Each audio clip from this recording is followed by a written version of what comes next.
Hello বন্ধুসকল কেন আছেন আপনারা বেগুন আশা করি বেগুন ভালো আছেন আজি আমি আর সিটেঙ্গে ভাষা মাতৃভাষা সিটেঙ্গে ভাষায় হতা হয়ে এটা রেসিপি শেয়ার করব আজি আরগর সালের বিরিয়ানি পার্টি আশা করি বেগুনে দেখিয়ে বুঝছেন আরগর সালের বিরিয়ানি পার্টি সো আজি এটা বিরিয়ানি পার্টি রেসিপি শেয়ার করব বেগুন উড়ারে আর এটা পেঁয়াজ মরিচ গুস্ত সোল টোল যা যা লাগে বেগুন তরা তো দেখাই টক দই টই বেগিন এবারে লোকালাই বেগুনও দেখাই আশা করি বুঝছেন কী লয় তারপরে ইন্ডিগো ডসাই একবার ডেসিলে ফেলাই ডেসির মিজি এবারে আজের তেল ফেলাই তেলের মিজি শুকনো মশলা বেগুন বাজি ফেলাই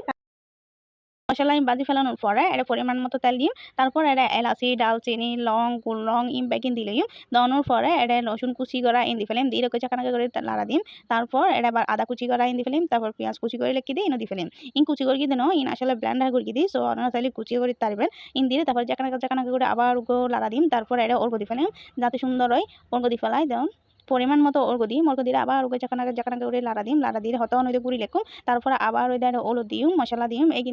হলুদ মশলা ইন দেওয়ানোর পরে আবার ওকে চাকানাকা করে লাড়া দিম লাড়া দেওয়ানোর পরে ইনাই হতো নলে গুড়িয়ে গুম আসলে ইনাই লাঁদি দিন ইন লাঁদি দাঁড় বাইয়ে আই কিন্তু দিয়ে শুধু ভিডিও করি রান্নার কোনো হাম নেই হ্যাঁ এই দেয় বই তখন ছাড়া আতুন আর কোনো হাম নেই আর শুধু যাই যারা মাস্টারি করি ভিডিও করেন ছাড়া আর কোনো হাম নেই আতুন সো ইন লাড়া দিয়ে আবার এটা কিনে লঙ্গাই ফেললে মরিচুর গুঁড়ো দিয়ে ফেলে মশলার গুঁড়ো দিয়ে আর কিনি দেওয়ানোর পরে ইন আবার কিনি চাকানাকা করে লাড়া দিম যাতে আর চুলো জ্বালে দেয় মিডিয়াম সাইজের করে দিম যাতে ফুরি না যায় তারপর গো ফ্যাকেট মশলা দিলিম সব রাঁধুনি গো ফ্যাকেট মশলা দিলে কি দিয়ে তারপর আবার গো চাকানাকা করে লাড়া দিম তারপর এটা পরিমাণ মতো লবণ দিম লবণ দিয়ে আবার চাকানাকা করে লাড়ি দিম লাড়ি দিয়ে এটা কাঁচামরিচ দিয়ে ফেলি তারপর ওই যে আলু কুচি করে আর কি আলু কুচিয়ে কিনে দিয়ে ফেলি এটা দিয়ে আতন আসলে বিরিয়ানি দিয়ে আলু হাতে এত ভালো লাগে বিরিয়ানি সবচেয়ে আমার পছন্দ হয়ে দেয় আলু সো আলু দিয়ে ফেলিম আলু দিয়ে এটা আবার চাকানাকা করে লাড়ি দিয়ে হতো নি সিদ্ধ করতাম তাই আলু কি 15 মিনিটের মতো সিদ্ধ করতাম দিম আর এখানে পানি দিয়ে সিদ্ধ করে দিম সিদ্ধ করানোর পরে এটা আবার কাঁচামরিচ দিয়ে ফেলিম তারপর টক দই দিম টক দই দেওয়ার পরে এটা বিরিয়ানি মশলা দিয়ে ফেলিম মনার সন বিরিয়ানি মশলা দেওয়ানোর পর ইন হতো নিদা আবার চাকানাকা করে লাড়ি আর টমেটো দিম টমেটো দিয়ে ইনারা হতক্ষণ সিদ্ধ করতাম দিম সিদ্ধ ওই দেওয়ানোর পরে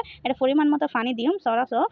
পরিমাণ মতো পানি দেওয়ানোর পরে এটা আবার মেগি মশলা দিলাম যাতে ইন সাথে কিনি বেশি হয় এনে চল দিয়ে 2 কেজি এই 2 কেজি পরিমাণ মতো এটা অন্ধক বেগিন দিয়ে লবণ কিনি ভালো করে হালকা করে চাই লবেন যাতে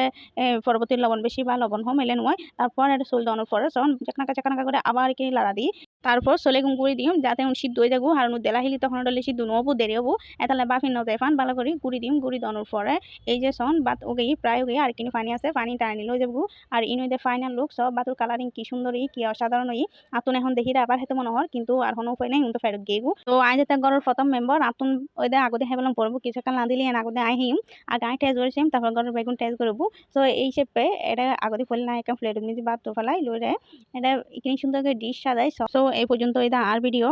কেন লাগে অবশ্যই আর কমেন্ট বক্সে জানিয়ে দিবে আর আইডি যদি এই ভিডিও দেখিতা হো তাহলে আর আইডি ফলো করে দিবা আর এই ভিডিও যদি আর ইউটিউব চ্যানেল দেখিতা হন তাহলে আর ইউটিউব চ্যানেলও সাবস্ক্রাইব করবেন সো টেক কেয়ার টাটা বেগুন ভালো থাকুন আসসালামু আলাইকুম।